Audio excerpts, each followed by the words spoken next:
All right. Well, good morning, everybody, and welcome to the Employability Skills Series, where we explore the top skills employers are looking for in candidates. Each week, we will cover a different topic with thoughts and insights from professionals in a variety of industries. I am your host, Megan Morrow, Associate Director of Business Career Services, and today I have Megan McCoy, Associate Director of STEM Career Services, as my guest. And we will be discussing the importance of taking the initiative in the workplace.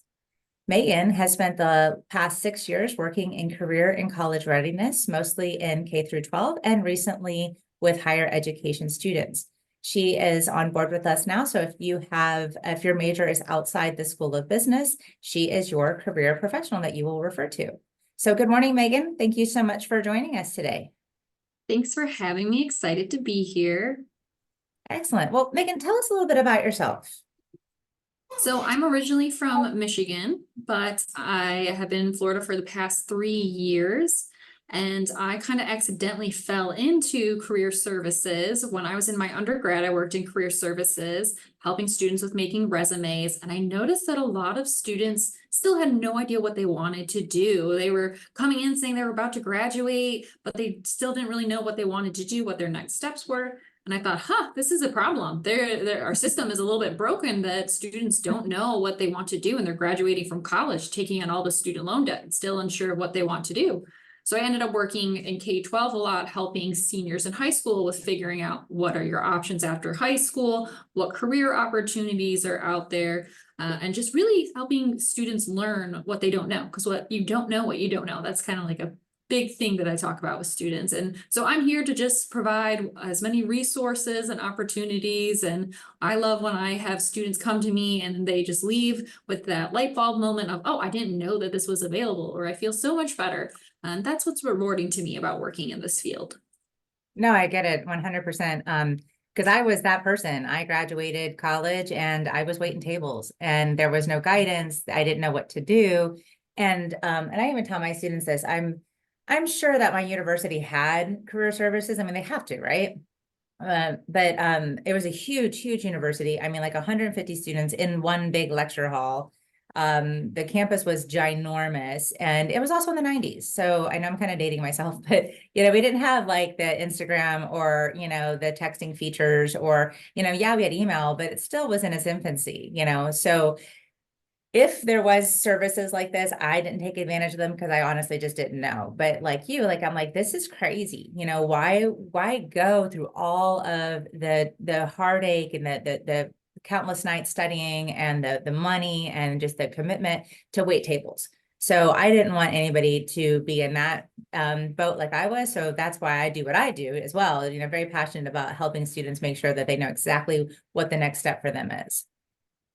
And I mean, this is perfect for taking initiative because career services isn't required for students to go to. We're available to students, but you have to take the initiative to come and see us. You have to take that initiative to make an appointment with us, take the initiative to get help with your resume, get help with LinkedIn, things like that. And the students who take advantage of career services, academic advisors, all the other services on campus, they're the ones who are going to be more successful and know what their opportunities are because they took that initiative.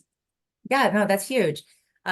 Especially like our younger students. Like I'm always so impressed when a freshman is already making appointments. We just had our accounting meet and greet last week, and there were a couple freshmen that had come, and even the employers were coming up to me saying, like, oh my gosh, not only are your students amazing, which by the way they are, um, but they were saying like some of these are first years. Like, wow, that's so impressive that they are already coming to these kind of events. Clearly they can't get an internship just yet. Companies usually want, juniors, seniors, or even rising juniors. But for a freshman just to go for the experience and to start getting their name out there and start understanding like what networking is all about was absolutely huge. I mean, that's huge on taking initiative. This person, or the few people that went that were in that age bracket, like they're really setting themselves up for success. Definitely. It's always very impressive to me when I see young students taking advantage of it. It's more scary to me when I see the students that are coming in and they're like, hey, I'm about to graduate and I've never done any of these things. And then I worry for them. So yes, I would love to see the initiative happening, as soon as you're a freshman. Absolutely. Well, we've kind of thrown this around a little bit, but we haven't actually like defined it. So what does it actually mean to take the initiative? Yeah, so I'm gonna share my screen, steal Perfect. away from you. Yep. Just have a couple slides that I'm a visual learner. I like to see things, so I just have a couple of slides, and I don't want you guys just staring at our faces.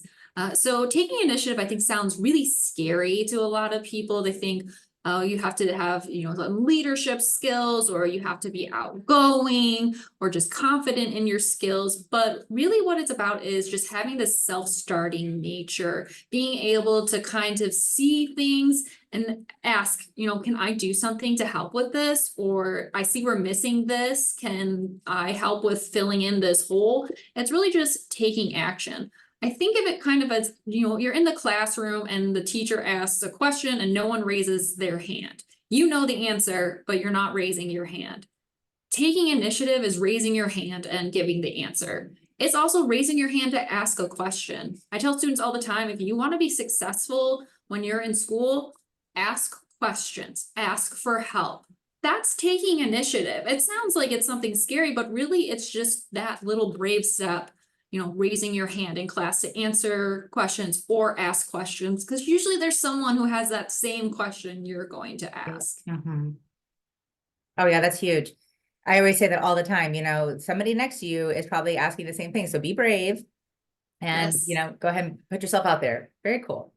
Yes, I definitely think it's about being brave. So I think there's kind of like three things that are like really easy to do with taking initiative. And the first one is just volunteering. So once it's asked, can somebody help with this project? Or is someone willing to stay late to help out? Just volunteering to help out, go that little bit of the extra step. So, volunteering as tribute, just kind of just being that person to go the little extra mile. The next is just really simple, giving ideas, using your creativity. I think work can be very stagnant and boring if you're just doing the same thing over and over. So, being able to give ideas, share your creativity, take on new things, that's going to make work more exciting. So for example, I used to work in a remote role, which is really hard to connect with your coworkers. So every morning we would get on our chat and we would say, good morning. And I was like, well, instead of just saying good morning, why don't we do like a question of the day where we can just ask like a fun question. Everyone can get to know each other, learn a little bit more about each other. So on Tuesdays and Thursdays, I would just ask a random question. What's your favorite color? What's your favorite food? Things like that, just to start the morning, start a little conversation. And when I left that position, my boss said, man, I'm really going to miss your question of the day. And in my mind, I was like, well, why doesn't someone take over? But no one took the initiative to say like, hey, I'm going to take over that. So it was just a little thing that I did to take initiative, but like left a big impression on my boss when I left. Like the third thing you can do is just learn new things. Again, it's gonna be really boring if you're always doing the same things. So be open to learning new things, finding professional development things that you can go to, or webinars that you can watch, and just asking like, hey, is it okay if I attend this event so that I can learn something new and bring it back to everyone and share what I've learned? It's going to make work more exciting. So again, taking initiative is not really that scary. It's you doing things that you want to do to further your career, but also is internally helping everyone else as well. No, I love that. I love that a lot. You make some really, really, really good points.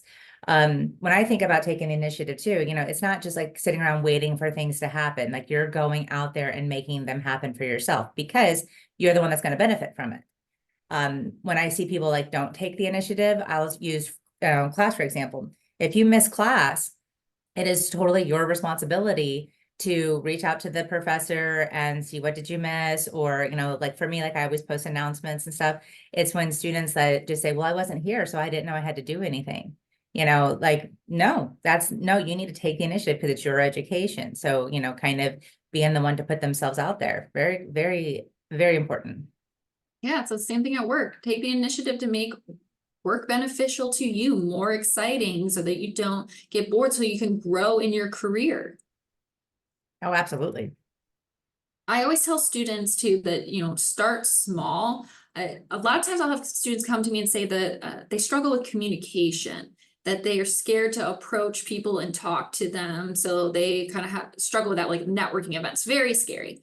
So I say start small, go to the grocery store instead of doing the self-checkout, go and talk to the cashier and have a conversation with them. You know, that's something that's just really small, but like kind of just building your confidence of like what these conversations are like. The same thing with LinkedIn. Okay, well, it seems weird to send a message to an alumni and ask them about their career, you know, so just start simple, connect with them, and then have that simple message of sending them, just say, hey, I'm a current student. I'm interested in a career similar to yours. I'd love to hear about your story. You know, it's just those small little steps to build up to your confidence of being able to do bigger things. And then, you know, do something that you love. When you go to a career, it's going to take some time for you to build up that confidence. But then think about, what do you love? What are you passionate about? What do you find rewarding, so that you can take the initiative to bring what you love to the place that you're at. And then, you know, once you build your confidence, have kind of really got comfortable, then take on something scary.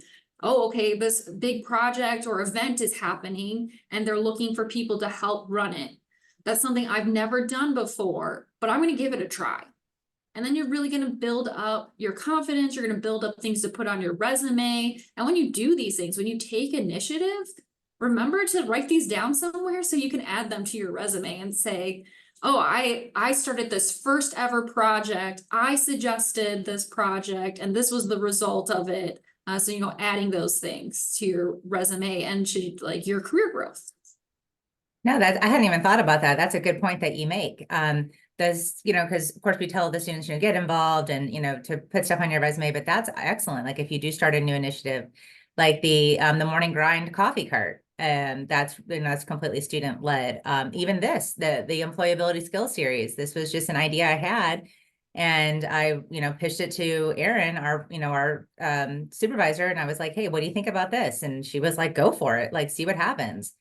And that like makes my job incredibly interesting and rewarding when I can do things like that. And I have the freedom and the autonomy to do the things that I want to do that's going to benefit our students.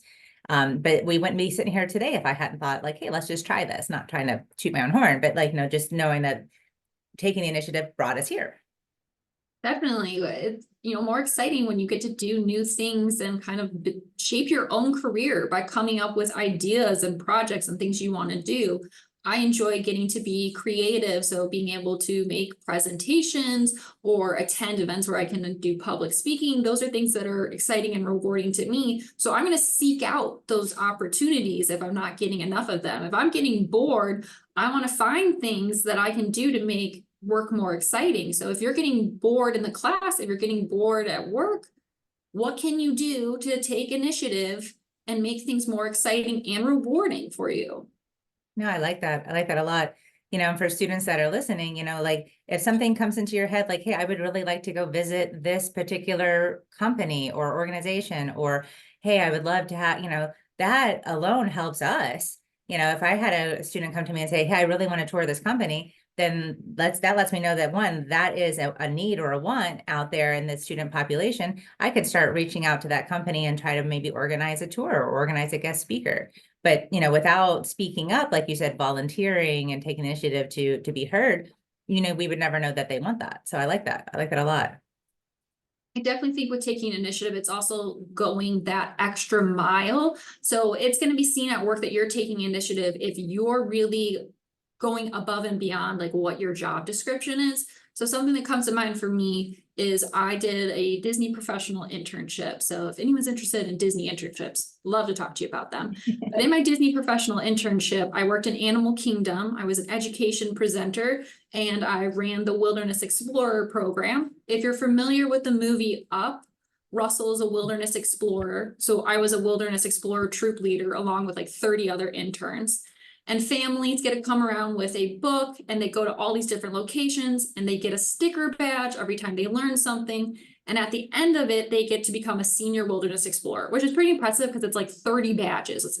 It's a lot to do. It's definitely not something you could do in like one trip. It's like you have to come back for multiple trips to do this. So I was on my way out of the park. Like I had already exited the park, heading to the parking lot. And this family comes running up to me and they're like, oh no, like we missed it. We're leaving today and we just got all our badges. We wanted to get our Senior Wilderness Explorer badge, but you guys were closed. Like, can you help me?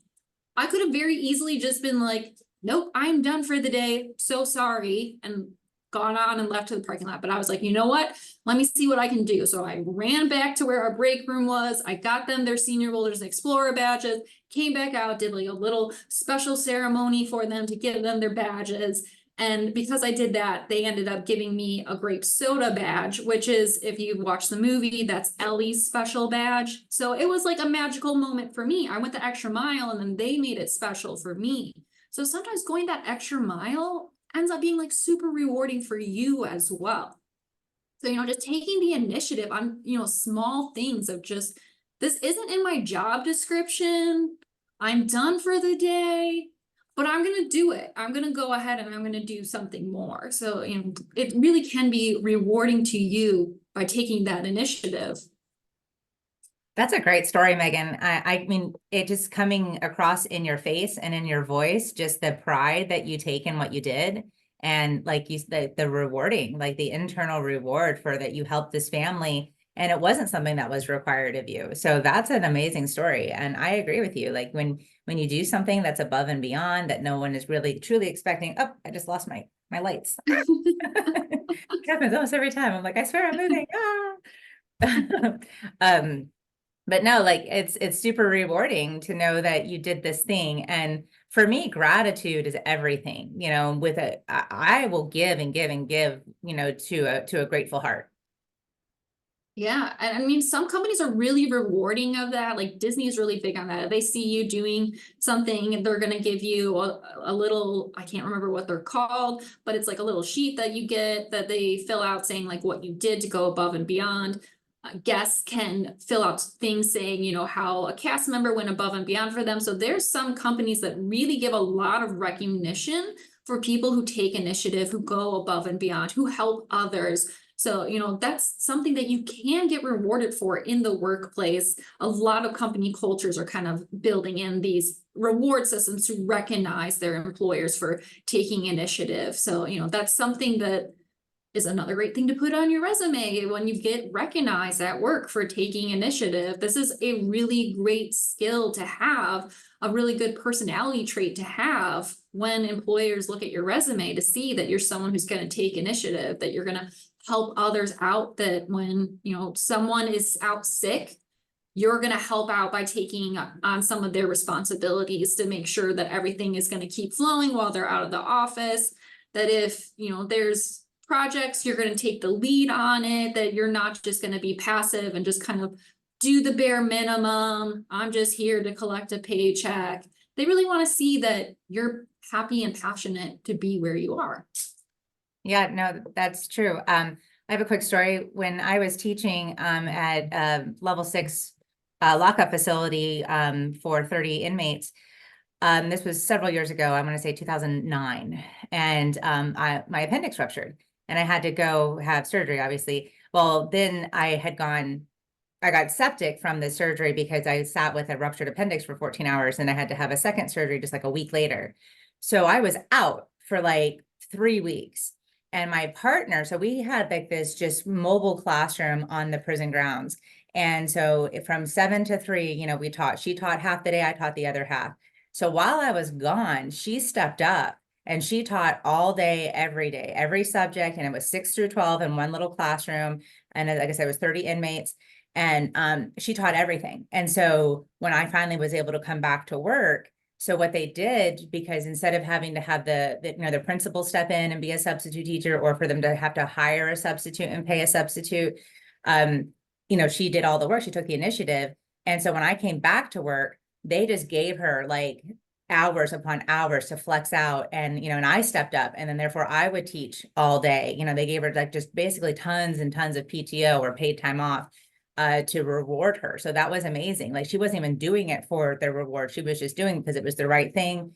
And it wasn't like I was off gallivanting. I was in the hospital, and she taught and did everything that she was supposed to do. And then she got that reward. So yeah, companies will look for that when you step up, instead of just going, hey, not my job description, or because she could have easily said, hey, it's not my fault she's sick. I'm only teaching, this is the only classes I'm able to teach. But that initiative, that passion for the vision of what we were trying to do, she got heavily rewarded for. So absolutely. Definitely. So, and it's always good to have team members who have your back and that, you can count on them if something does happen. So, when you take initiative, you're building trust with your coworkers that they know, okay, I have a good coworker who's going to have my back if I need help, and then I'm going to help them in return. Yeah, I think that we're fortunate because I feel like we have that within our own team. We're like you right now. You didn't have to do this, and I didn't even have to come to you and ask. I put it out there and you said, "Oh, I'll take this one." You took the initiative to talk about taking the initiative. But I'm blessed, I've had all of my team on here as my guest, and we help each other out with the mocktails and the mock interviews and all the events. Like Yovan, he comes to all of our events to support us and be there for us, taking that initiative when he doesn't have to. Definitely. So, it's so nice to have that kind of like company culture of everyone taking the initiative and helping each other out.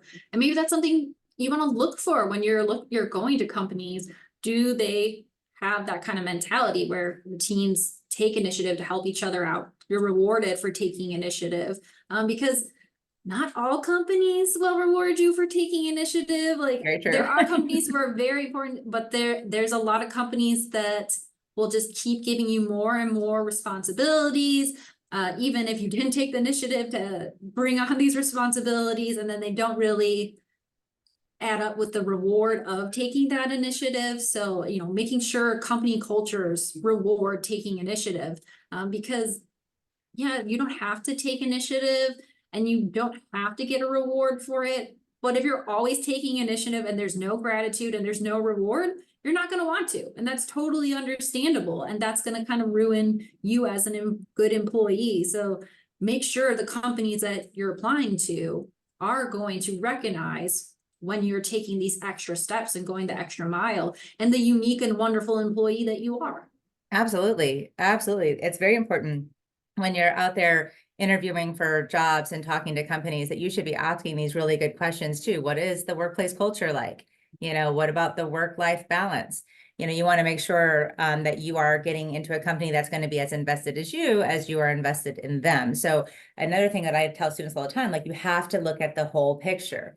Is it an office job, 8 to 5? Do you get paid time off? Do you have sick time? What are some of the other benefits? Is there any flexibility? What's important to you? Is it a commute?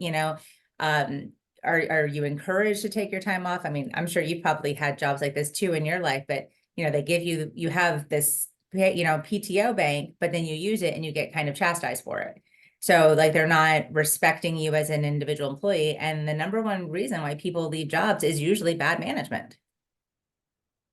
And that's something I had no idea about when I graduated. I didn't understand benefits or, what any of it meant. I honestly didn't even understand salaries. But, I was on my parents' insurance until you get kicked off at 26, I think. So I had a job that didn't have health insurance, and I didn't think it was a concern because I was on my parents, but then I turned 27 and wasn't on insurance anymore. And I was like, oh, I didn't think about that when I took this job, that it didn't come with health insurance benefits. I also didn't get any paid time off. It was like a contracted grant funded job where all I got was a salary. And I was like, that's okay. Like, I'm excited for this opportunity, but not having those benefits was really hard. And it was something that I wish I understood more before I took on that opportunity. But there's so many more benefits now beyond just like health insurance, PTO. There's a lot of places that'll pay for you to continue your education. So if you're thinking of going to graduate school, looking into places that are going to help you pay for that, so you're not taking on any student loan debt, looking for places that give you benefits. Like here we have a free membership to the gym. So, maybe getting a free membership to the gym. Some places will pay for your cell phone or your internet if you're working from home. So there's lots of different benefits to, look into. So again, it's taking that initiative, to research the company and really understand them before you apply to them and find out, oh, this isn't a good fit. I like that. I like that. We're kind of coming up on our time, so I just kind of want to do a quick little wrap up. One thing that you did say that I just want the students to hear this just in case they don't know. When you talk about, interviews and stuff like that, or networking, it's scary. You don't really know what to expect. I get that a lot from students, and they're like, they don't know. It's kind of scary. For me, it's the unknown. That's what terrifies me more than anything. It's just the not knowing. So, go to the events, guys, go to the networking stuff, get out there and practice. We will be there for you, at these events, and you can always kind of come to us and we can like help you, kind of be like your little safety blanket if you need to for a minute, and then you'll get comfortable doing it. And then the more you start doing it, the more confident you'll get. And then that also goes with interview skills. So if you've never had a professional interview, I would highly recommend that you do a mock interview on Quincia. And if you don't know about Quincia, it's on your single sign-on and is free for you. You load up your resume, and then it will actually ask you questions via like an AI system, and it'll give you feedback. So then you get comfortable practicing that. And then again, going with what you were saying, is start small and work your way up. Start there, and then go to the mock interviews that Yovan puts on it's going to be the 26th and 27th of March. Go to a mock interview. These are practice interviews that will give you on the spot feedback with for real live people who do this for a living. And then you can feel confident and comfortable going to real interviews. So just like you said, start small, start, go on up, or even make an appointment with anyone in career services. And we'd be more than happy to do interviews with you as well. So Megan, if you'll take your slides down, I want to leave the poster up here. For those that are wanting to get your attendance marked, the QR code is on the screen. I also put the link in the chat pod if you're on your phone and you can't screenshot it or click it or whatever you're supposed to. I'm not, technology and me don't get along. Whatever you're supposed to do. So click the link on the chat pod, or you can scan the QR code. So the last bit of that housekeeping. So Megan, do you have anything else, any maybe last tips or tricks for our students who are looking to maybe develop this skill, or maybe are a little apprehensive? What kind of closing remarks can you give us? I think I'm just going to echo what you've said, which is be brave. I tell students all the time, just be brave. The most successful you're going to be is when you're brave and you raise your hand in class and you ask questions, when you use your resources and you ask for help, like coming to career services. So just be brave, start small and build your way up. And then you're going to have all this confidence when you leave, which is what I wasn't seeing when I was working with students when I was in my undergrad, where they were coming in as seniors and they're like, I have no idea what I want to do. I'm freaking out. I have so much anxiety. And then also they would be like, here's my resume with nothing on it because I haven't done anything besides going to class. Get involved, take initiative. Get involved, get involved. Oh my gosh, join a club, join an organization, go to the events. All right, really good. Well, Megan, thank you. Thank you so much. I learned a little bit as well. I hope the students did too. It's really important to just put yourself out there. I also tell my students this too, like you have to do more than just go to class. We are excellent resources for letters of recommendation for, we know the employers, we could easily be like, hey, I know this open position just came available, or excuse me, like internship. But if we don't know you because you haven't engaged, it's hard to think about you if I don't know who you are. So whether it's me or any of your other professors or coaches or staff or anybody, get involved and make those connections. Absolutely. Well, thank you again, Megan, and thank you everyone who joined us today. I hope you learned something. And as always, you can reach out to me or Megan if you guys want to make appointments with us on Handshake, or if you have any questions or if anything at all, we're here for you. And so thank you. Everybody have a wonderful day, and we'll see you around campus.